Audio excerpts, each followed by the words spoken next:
Good morning everyone, this is Surabhi Suman from our team that fight. हमने class 9 का एक chapter start किया था और हमने कुछ लेक्चर देखे, हमने कुछ बेसिक्स देखा, हमने कुछ मटेरियल की प्रॉपर्टीज देखी थी। और आज जो है वो हम आगे बढ़ेंगे और केमिकल प्रॉपर्टीज देखेंगे मेटल्स की। अब जो बच्चों, मैं स्टार्ट करने से पहले एक बच्चे की डाउट को थोड़ा क्लियर करना चाहती हूँ। आप लोग का ज़्यादा टाइम नहीं लूँगी, बस थोड़ा सा। एक प्रीवियस वीडियो में एक बच्चे ने पूछा, आई फॉरगेट द नेम, मुझे नेम नहीं याद है उसका। उसने पूछा, ma'am why metal are not sonorous in nature. बच्चे शायद आप कंफ्यूज हो गए थोड़ा सा, एक बार अच्छे से और वीडियोस देख लेना। देखो, मेटल की तो प्रॉपर्टीज ही होती है कि वो सोनरस इन नेचर है। तो आपने ऐसा कैसे कह दिया कि why metal are not sonorous in nature? Metal are sonorous in nature. Metal की वो प्रॉपर्टीज ही होती है कि मेटल सोनरस नेचर का कहने का मतलब क्या है कि जब भी आप मेटल को हिट करो हैमर वगैरह से तो वो साउंड प्रोड्यूस कर रहे हैं। जब भी कोई भी मेटल साउंड प्रोड्यूस करता है तो अभी हम बोलते हैं they are sonorous in nature, और वो मेटल की एक प्रॉपर्टी ही है। तो बच्चे, शायद आपका डाउट अच्छी तरीके से क्लियर हो गया। मैंने वहां पे लिख के भी बताया था और यहाँ पे मैं बोल भी दे रही हूँ ताकि आप और अच्छी तरीके से श्योर हो जाओ और अच्छी तरीके से आपका डाउट क्लियर हो जाए। ठीक है एवरीवन, अब हम आगे बढ़ते हैं और हम अपना चैप्टर आगे बढ़ाते हैं। और हम आज केमिकल प्रॉपर्टीज के ऊपर बात करने वाले हैं मेटल की। तो फर्स्ट प्रॉपर्टीज में हमारा क्या हो जाएगा, जब भी कोई भी मेटल होता है अगर वो ऑक्सीजन के साथ रिएक्ट करता है तो वो मेटल ऑक्साइड बनाता है। देखो बच्चों, मैंने यहाँ पे आपके लिए कि पेज ऐड किया हुआ है। थोड़ा सा प्रॉब्लम होता है केमिस्ट्री समझाने में, बायो समझाने में तो कोई प्रॉब्लम नहीं होता है, बच्चे फिगर देख के और अच्छी तरीके से समझते हैं। बट केमिस्ट्री में कौन से पे एटम पे पॉजिटिव आया, कौन से पे नेगेटिव आया, cut ion, anion, loss of electron, gain of electron, थोड़ा सा बोल के समझाने में तकलीफ होती है, इसलिए मैंने यहाँ पे पेज ऐड किया है। बट मैं देख रही हूँ आप लोगों के लिए, मैं सोच रही हूँ बोर्ड ले लूँ ताकि केमिस्ट्री समझाने में और आपको समझने में कोई परेशानी नहीं हो, ताकि मेरा समझाना और आपका समझाना आपका समझना जो है ना वो और इजी हो जाए। बट ऐसा कुछ नहीं है कि आपको ये समझ में नहीं आएगा। मैं जो बोलते जाऊँ आप यहाँ पे देखते जाना, एक नोटबुक लेके बैठो और जो मैं बोल रही हूँ वो करते हुए जाना। मतलब केमिकल रिएक्शन जो होगा ना, जब आप अपने हाथों से करोगे तो वो ज्यादा इफेक्टिव होगा। ठीक है, तो ऐसा बिल्कुल नहीं सोचना है कि मुझे नहीं समझ में आएगा। मैं जितना बोल रही हूँ उतना आप करो, उसके बाद नहीं समझने का कोई क्वेश्चन ही अराइज नहीं होगा।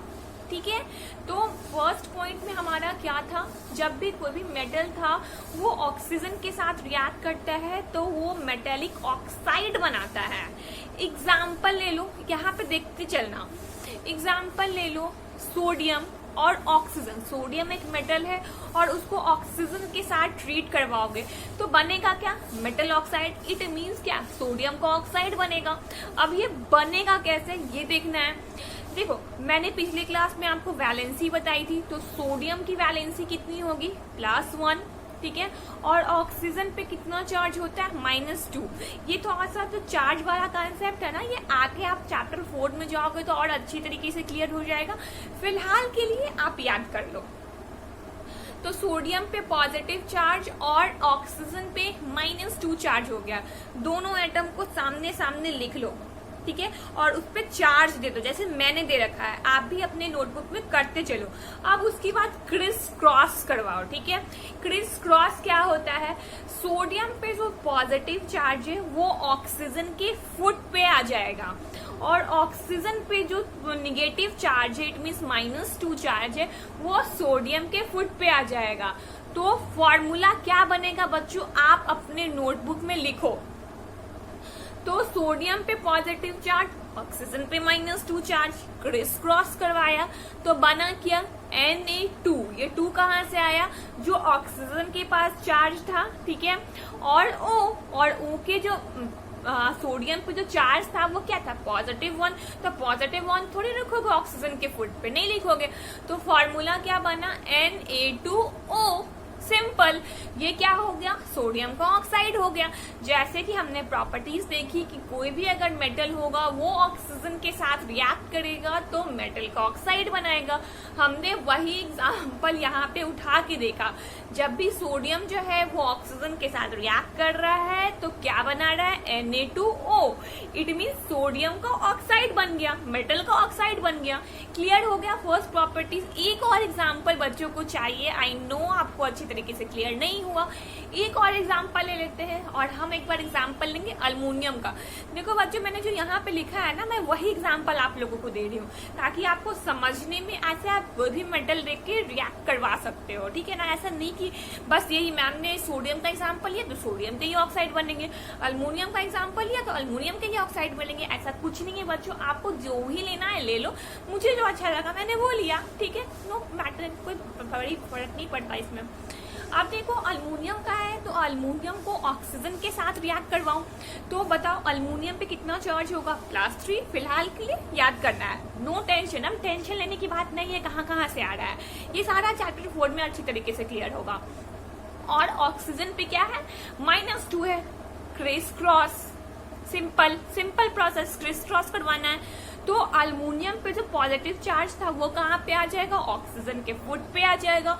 और ऑक्सीजन पे जो निगेटिव -2 है वो कहाँ आ जाएगा, अल्युमिनियम के फुट पे आ जाएगा। तो फॉर्मूला क्या बनेगा बच्चों, Al2O3।